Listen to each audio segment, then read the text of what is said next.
व्यक्ति तड़फ रहा है, दूसरा व्यक्ति तलवार लेकर के काट रहा है उसको, क्या चीज है ये सेकुलरिज्म है क्या? सेकुलरिज्म जो है वो बड़ा अच्छा शब्द है सुनने के लिए, लेकिन सेकुलरिज्म का दुरुपयोग किया जाता है। जब राजनीति का आधार धर्म रहा है जी,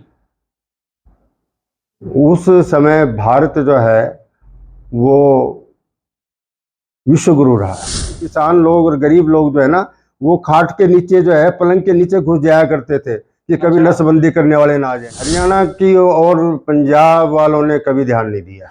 मैं 10वीं तक बहुत अच्छा गायक रहा हूँ जी, और बड़े बड़े मंचों पर मैंने हरियाणवी गीत रागनियां गाई हैं। वो कहा करते थे, गुड गति भगवान तेरी तू देते हुए ने भर दे। क्योंकि अध्यापक भी व्यवसायी बन गए हैं। राजनीति में या पॉलिटिक्स में आने का आपको चांस, सुनहरा मौका इस तरह का मिला या?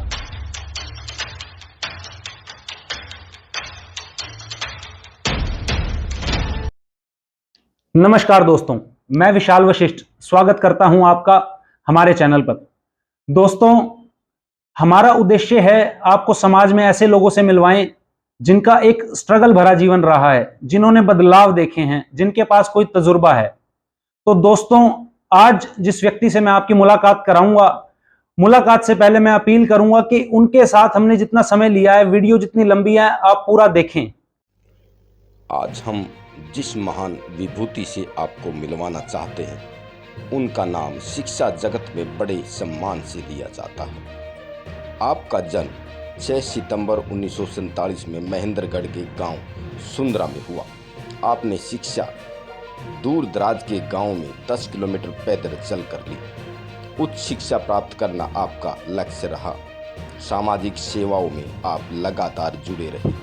आरएसएस से आप लंबे समय से जुड़े रहे। एमफिल, पीएचडी, एलएलबी की आपने शिक्षा ग्रहण की। आप विभिन्न विश्वविद्यालय, महाविद्यालयों में शोधपरक व प्रशासनिक अनुभव रखते हैं। आप 25 वर्ष राष्ट्रीय सेवा योजना के कार्यक्रम अधिकारी रहे। 1998 में आप लोक अदालत के सदस्य रहे। वर्तमान में आप राज्यपाल नॉमिनी हैं व सामाजिक संस्था मां भारती रक्तवाहिनी के संरक्षक हैं। राष्ट्रपति, मुख्यमंत्री से आप सामाजिक सेवाओं में सम्मानित हो चुके हैं। 106 बार आप रक्तदान करने पर आप राज्यपाल हरियाणा से सम्मानित हो चुके हैं।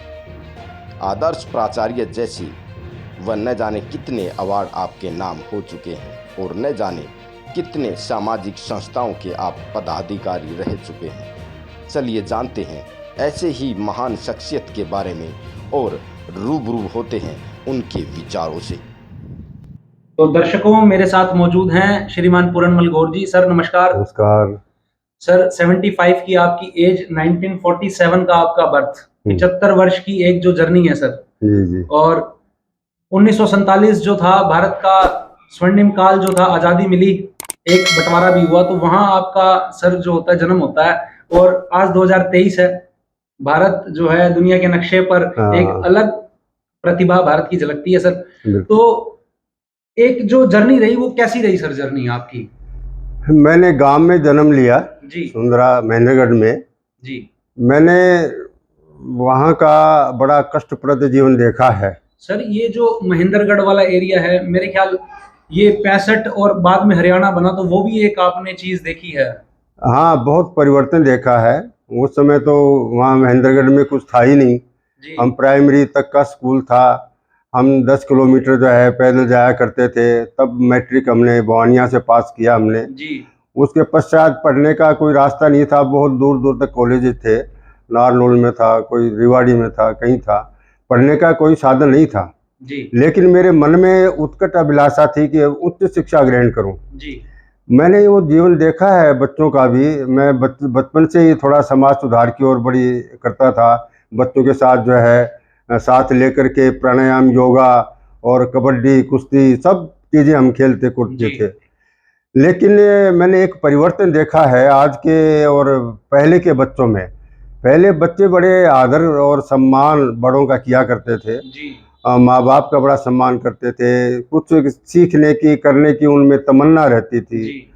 और चाहते थे कि हमको कहीं नौकरी मिल जाए तो हम भी बड़े आदमी बने। जी तो इस प्रकार का वातावरण जो है वो, क्योंकि गांव में बहुत पढ़े लिखे नहीं थे, मैं ही ऐसा व्यक्ति था, एक मेरा भाई था वो अध्यापक था, तो वो उनसे प्रेरणा लेके मैं भी कुछ बनूं। जी तो वही तमन्ना के साथ जो है मैं आगे बढ़ा।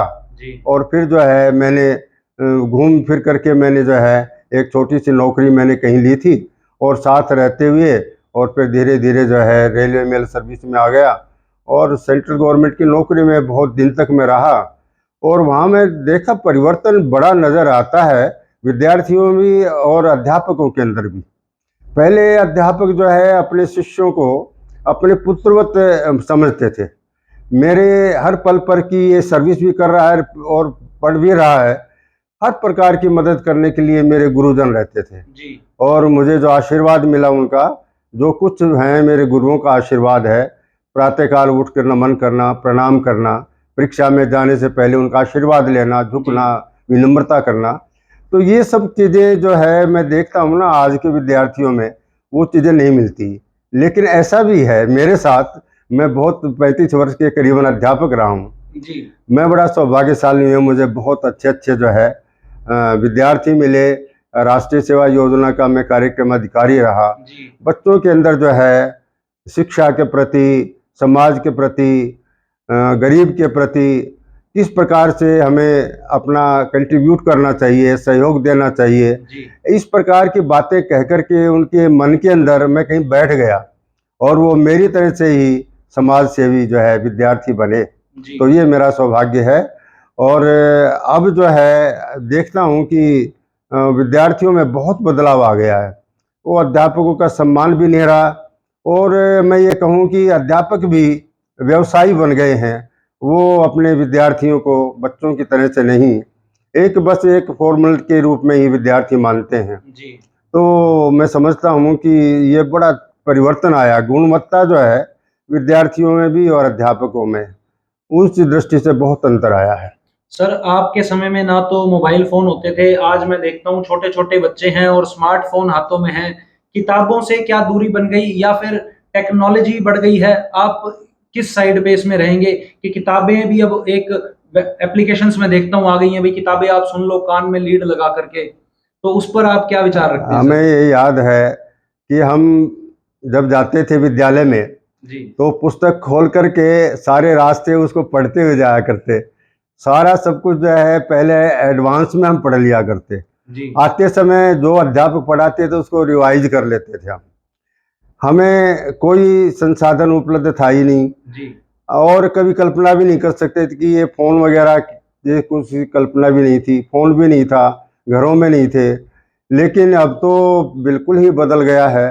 अब तो बच्चे जो हैं कोई चीज़ भी उनको स्मरण नहीं रहती, याद नहीं रहती, तुरंत एकदम से फ़ोन उठाएंगे और उसके अंदर देख करके बता देंगे सब कुछ जो है। जी, तो यद्यपि प्रगति हुई है, साइंस ने बहुत प्रगति की है, और उसके लिए हमारा ये विकास भी हुआ है।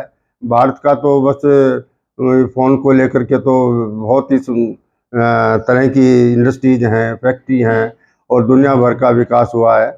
लेकिन विद्यार्थी जो है अब फ़ोन तक ही सीमित रह गया है। उन्होंने मानवीय मूल्य, जीवन मूल्य, पढ़ना लिखना, पुस्तकें पढ़ना, पढ़ने का पाठक तो रहा ही नहीं ना आज। जी, कितने अखबार पढ़ते हैं, विद्यार्थियों से पूछिए, पुस्तकें कितने पढ़ते हैं, कोई उठाता ही नहीं है। जो कुछ है बस फ़ोन निकाला, नेट के माध्यम से किया, मोबाइल निकाला और अपना उसमें देख लिया। उनमें इतनी प्रतिभा तो बहुत है, लेकिन उनके अंदर पढ़ने की रुचि जो है, जो होनी चाहिए, जिज्ञासा होनी चाहिए, वो आज के विद्यार्थी में नहीं है। जी। तो सर, अखिल भारतीय विद्यार्थी परिषद हो, संघ हो या और भी काफ़ी संस्थाएँ हैं, आप वहाँ पर स्टेट प्रेज़िडेंट रहे हैं, वाइस प्रेज़िडेंट रहे हैं और हरियाणा साहित्य अकादमी के भी आप निदेशक रहे हैं। तो कभी जब इतनी इंसान पोस्टों पर पहुँच जाता है, ऊपर एक लेवल अटेन कर लेता है, तो कभी राजनीति में या पॉलिटिक्स में आने का आपको चांस, सुनहरा मौका इस तरह का मिला या आप कभी इंटरेस्टेड नहीं थे इस चीज़ में? मैं स्वयंसेवक हूँ जी, 1970 से, जी, और मैंने जिन संस्थाओं में काम किया है, जी, उन संस्थाओं से मैंने बहुत प्रेरणा ग्रहण की है।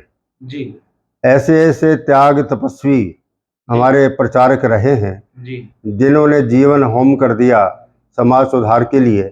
ऐसे लोगों के संपर्क में आने के पश्चात कभी मन में जिज्ञासा नहीं हुई कि मुझे राजनीतिक क्षेत्र में जाना है।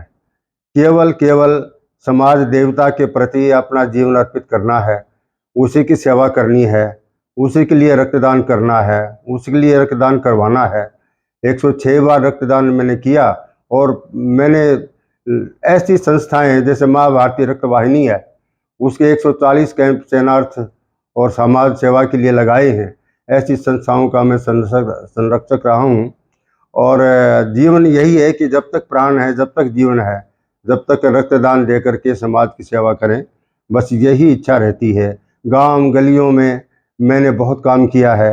मैंने लोक अदालतों में मैंने काम किया है। मैंने ऐसे गरीब लोग जो कोर्ट में नहीं जा सकते थे, उनके घरों में जा करके मैंने समझौते कराए हैं। तो दोस्तों, बहुत बड़ी चीज जो मैंने अभी किस्सा नहीं छेड़ा था, सर ने बता दी है। 106 बार सर ने रक्तदान किया है और समाज सेवा में शुरू से रहे हैं। उस टाइम पे टेक्नोलॉजी नहीं थी, कुछ नहीं था, सुविधाएं नहीं थी, पर 10वीं के बाद से रेलवे मेल सर्विसेज की जॉब से प्रिंसिपल तक, और फिर हरियाणा साहित्य अकादमी के आप निदेशक रहे हैं सर।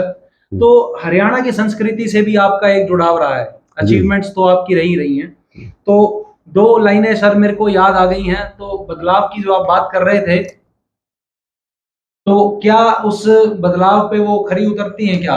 वो 2 लाइनें मैं बताऊं कि माया के नशे में फिरते हैं अभिमानी बहुत, लेन देन ने कुछ नहीं धोरे, ऐसे देखे दानी बहुत। तो क्या ये आज समाज में वो 2 लाइनें सत्य सिद्ध होती हैं? बड़ी महत्व की दोनों पंक्तियां हैं जी मेरे जीवन में। ऐसे बहुत सारे लोग आए हैं जो अंदर कुछ हैं, बाहर कुछ हैं। जी अपनी लोकप्रियता के लिए, लोक प्रसिद्धि के लिए वो दिखावे का गरीबों की मदद करते हैं। वो बस माया लिप्त तो रहते ही हैं, लेकिन गरीबों की मदद भी जो है वो अपना नाम करने के लिए करते हैं, हृदय से नहीं करते हैं। जी ऐसे बहुत सारे मेरे लोग संपर्क में आए हैं और राजनीतिक भी बहुत ऐसे हैं मेरे संपर्क में आए हैं जी जो इन पंक्तियों पर सही खरे उतरते हैं। सर, आपके पिताजी स्वर्गीय श्रीमान टेक चंद जी, गौड़ जी, वो भी एक लोक गायक थे। जी जी। तो कई कविताएं उन्होंने भी लिखी हैं। तो एक कहीं ना कहीं खून में चीज थी और संस्कृति से जुड़ाव था। तो सर मैं आग्रह करूंगा 2 लाइनें आप अगर गुनगुना के बताएं तो सर। मैं 10वीं तक बहुत अच्छा गायक रहा हूँ जी और बड़े बड़े मंचों पर मैंने हरियाणवी गीत रागनियाँ गाई हैं मैंने, जी 7वें स्वर में गाई हैं। जी मेरे पिताजी जो है लोक गायक रहे हैं, बहुत उन्होंने गीत लिखे हैं, जी रागनियाँ उन्होंने लिखी हैं। जी और मैं उनके जीवन से बहुत प्रभावित रहा हूँ। जी वो भगवान में ज़्यादातर वो आध्यात्मिक चीज़ें जो है ना, वो ज्ञानपरक चीज़ें जो हैं, वेदों की चीज़ें जो हैं, वो गाया करते थे। जी भगवान के प्रति उनका जो है बड़ी आस्था थी। वो कहा करते थे, गूढ़ गति भगवान तेरी तू, देते हुए ने भर दे, बड़े हुए ने रिताए करके, ठाए परसी धर दे, ठाए परसी धर दे। तो भगवान की महिमा है, गरीब को अमीर बना देता है जी और अमीर को गरीब बना देता है। ऐसी प्रबल शक्ति वाले भगवान के प्रति जो है बहुत ही सुंदर जो है रागनी जो है उन्होंने ये प्रस्तुत की थी। जी सर, हरियाणा के विभाजन के बाद में, जो पंजाब के बाद में हरियाणा बना, विभाजन हुआ, तो उसमें क्या हरियाणा में बदलाव उस समय में और आज के समय में आप देखते हैं? मेरा अनुभव यह है कि जब पंजाब के साथ हमारा हरियाणा था जी तो हरियाणा की और पंजाब वालों ने कभी ध्यान नहीं दिया। कभी कैसे विकास हो, कितना क्या हो, हमें पता है। जब हम गांव में ही होते थे तो सर एक चीफ मिनिस्टर आ जाता था तो लाखों लाखों की भीड़ उमड़ती हुई चली जाया करती, केवल केवल मिलने के लिए, देखने के लिए कि चीफ मिनिस्टर कैसा है। जी इसलिए जाते थे, नंगे पैरों जाते थे, रेत में से जाते थे, टिब्बों में से जाते थे और कोई सुविधा किसी प्रकार की, रोड की कहीं सुविधा नहीं थी किसी भी तरह की, न आवागमन के साधन थे, कहीं कुछ नहीं था। लेकिन आज तो बस आश्चर्यजनक परिवर्तन है, शिक्षा की दृष्टि से, संसाधनों की दृष्टि से, विद्यालयों के दृष्टि से, कॉलेजेज, यूनिवर्सिटी, दुनिया भर के संस्थाएं आज, स्कूल, कॉलेजेज तक पे पर हरियाणा गवर्नमेंट ने इतना खोला हुआ है। हमारे लिए तो जो है अब हरियाणा नंबर 1 पे समझता हूँ। प्रगति की दृष्टि से सब प्रकार के विकास मिलते हैं। किसानों को सुविधा दी गई है, विद्यार्थियों को सुविधा है, अध्यापकों के बड़े बड़े ग्रेड मान हो गए हैं, और कॉलेजेज हैं, यूनिवर्सिटी 10-10 यूनिवर्सिटी जो है, सोनीपत के अंदर ही है 6 यूनिवर्सिटी। तो इतना विकास हुआ है, नहीं पहले कल्पना भी नहीं कर सकते थे यूनिवर्सिटी की। कभी हमें पता, हमारे भाई कहा करते थे कि हम पंजाब यूनिवर्सिटी में जाते थे पढ़ने के लिए, पंजाब टेक्निकल यूनिवर्सिटी, चंडीगढ़। तो और आज देखो, अब आप जगह जगह पर हर जिले के अंदर 4-4, 5-5 यूनिवर्सिटी खुली हुई है जी। तो बड़ा विकास हुआ है सब तरफ से। सर, एक SYL का मुद्दा तब से आज तक है, तो मैं कोई कटाक्ष नहीं कर रहा हूँ, ना ही मैंने किसी की भावनाओं को ठेस पहुंचानी है, पर आपको क्या लगता है ये एक पब्लिक का मुद्दा है, आम किसान का, या इसे राजनीतिक बनाया गया, आज तक इसका समाधान नहीं निकल पाया? नहीं, देखो ऐसा है कि जबकि भारत देश एक ही है। SYL जो है वो हरियाणा के लिए जीवन रेखा है जी, किसान के लिए जीवन रेखा है। यद्यपि सिंचाई के संसाधन बहुत उपलब्ध हैं हरियाणा के अंदर, लेकिन फिर भी यदि दक्षिण हरियाणा और यदि इस एरिया के अंदर जो है, यदि हमें ये पानी मिल जाए तो वैसे तो उत्पादन की दृष्टि से हरियाणा नंबर 1 पर है, लेकिन फिर तो और भी ज़्यादा जो है सुविधा हमको प्राप्त हो जाए। कंट्रोवर्सी चली हुई है, सुप्रीम कोर्ट जो है बहुत अच्छा निर्णय देता है हरियाणा के पक्ष में, लेकिन हो सकता है कि जब पंजाब को समझ में आ जाए तो ये झगड़ा सुलझ सकता है और हरियाणा में SYL का पानी मिल सकता है। सर 84 का समय भी आपने देखा होगा, एक इमरजेंसी का दौर भी निकला है, तो उस पे आप क्या अपना विचार रखते हैं कि क्या वो चीजें सही हुई? देखो 1975 के अंदर जो है इमरजेंसी लागू की गई थी। सभी संवैधानिक संस्थाएं जो हैं उन पर कुठाराघात हुआ था।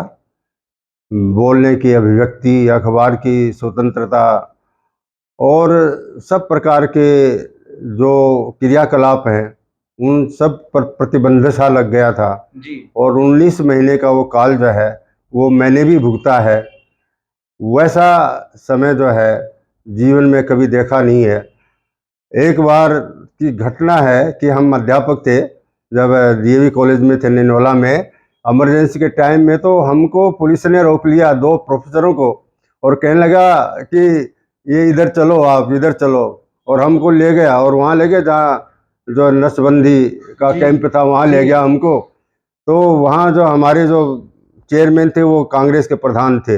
हमने कहा भाई हमारे प्रधान जी से कह दो, आप जो कहेंगे वो हम कर लेंगे। तो उन्होंने जो है वो डर गए कि भाई ये तो पढ़े लिखे आदमी है, इनके चक्कर में ना पड़े, मुक्त हो गए। तो देखो ऐसा काल भी था कि मेरे गांव के अंदर भी ऐसी ऐसी घटनाएं थी कि किसान लोग और गरीब लोग जो है ना वो खाट के नीचे जो है पलंग के नीचे घुस जाया करते थे कि कभी नसबंदी करने वाले ना आ जाएं। मतलब इतना जोर जबरदस्ती था वहां पर उस काल के अंदर, क्रूरता एक तरह से। हाँ, क्रूरतम काल था उस समय।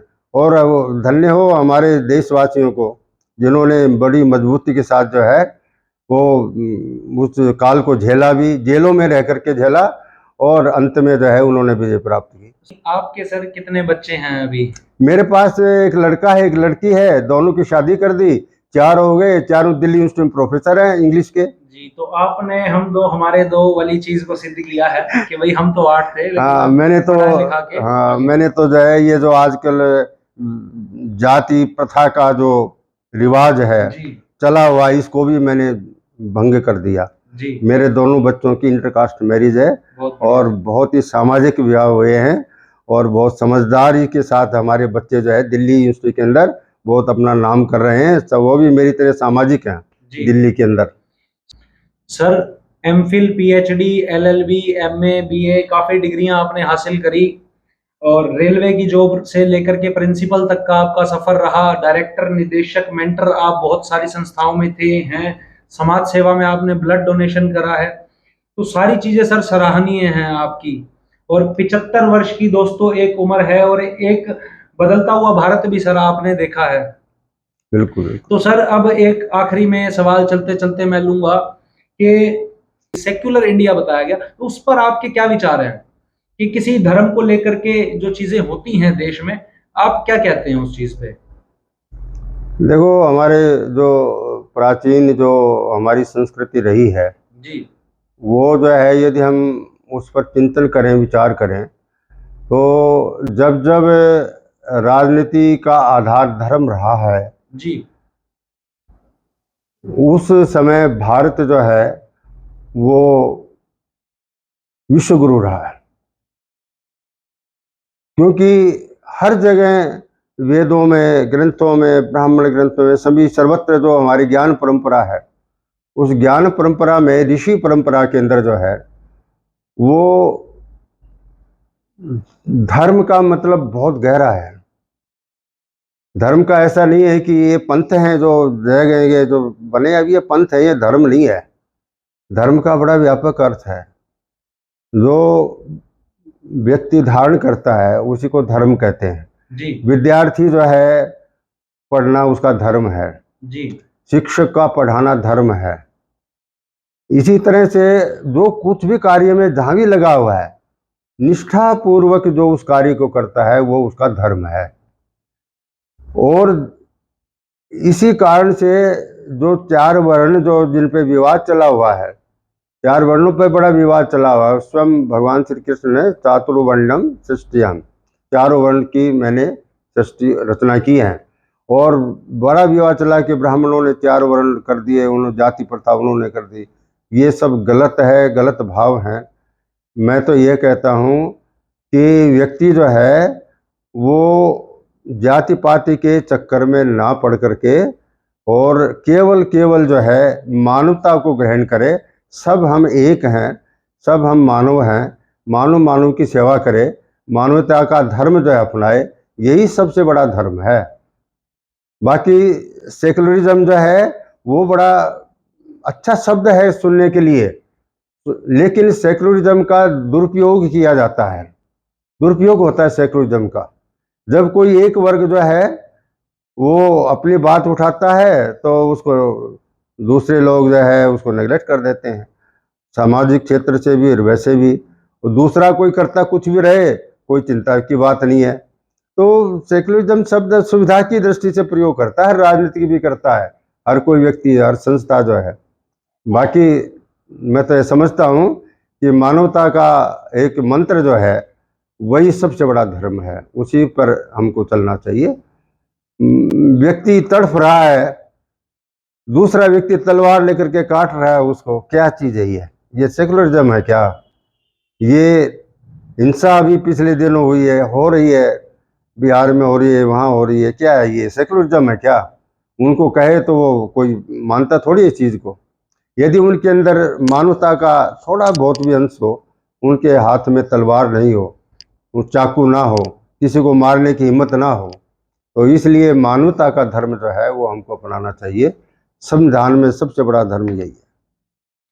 सर बहुत सुंदर जो है आपने चीजें बताई हैं, और मैं सौभाग्य समझता हूं कि आपके साथ बैठे हैं, एक जर्नी आपकी लाइफ में है।